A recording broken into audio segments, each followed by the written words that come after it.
Asked about these apparent war crimes in Bucha in Ukraine. What did he have to say? Well, there is a sign maybe today that the sands are shifting just a little bit. You heard in Ashley's report a moment ago the Taoiseach describing what has been uncovered in Bucha and other areas in the oblast around Kiev as barbarism and obvious evidence of war crimes, if of course all the documented evidence turns out to be accurate. But only last week, of course, when we had Ireland expelling 4 senior diplomats, we once again had the Taoiseach saying it was important to keep some diplomatic channels open and therefore there would not be an expulsion of the Russian ambassador. But we put it to him today that if the Taoiseach does believe that there are war crimes and that this is barbarism, that maybe it is offering credence to a barbaric regime if Ireland was to maintain diplomatic relations with that country. And he said he was going to work with other EU countries to agree a common platform, but that he would not rule out expelling Russia's ambassador to Ireland. And again, we will consult with our European Union colleagues in respect of what has emerged in terms of the slaughter of the innocents, the slaughter of civilians, which I condemn in the strongest possible terms. And I would rule nothing out in terms of how we respond, but I think Europe is repulsed by this, and we have seen this before. We didn't think we would see it again. There is no justification to this war, and without question, from my perspective, the Russian Federation and Putin has put himself beyond the pale.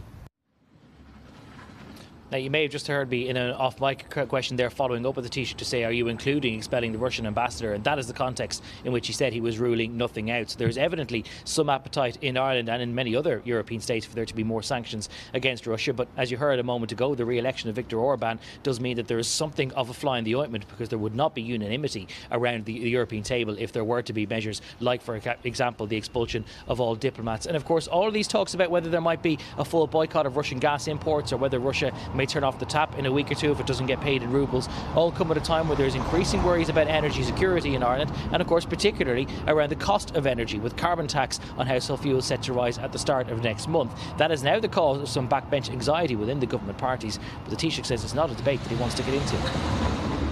Well, the carbon tax in the overall scheme of things is not as significant as the political debate around it would suggest. Let's be very honest about that.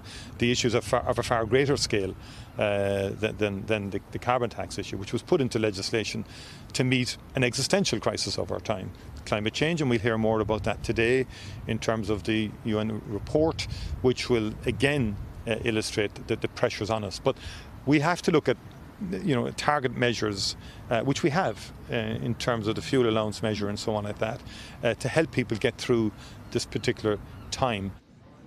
So at a time of a lot of tumult and unpredictability, there is at least one constant, that is foreign direct investment coming into Ireland. The Taoiseach today was speaking at the European headquarters of Workday, the HR software provider, which today announced that it's going to be creating another 1,000 jobs in Dublin and developing a brand new European headquarters campus on the site of TUD in Grangegorman. All of that apparently coming, notwithstanding increases to corporate tax. The IDA today saying that increases to corporate tax have not been any deterrent towards foreign investment in this country. Gavan, thank you for that.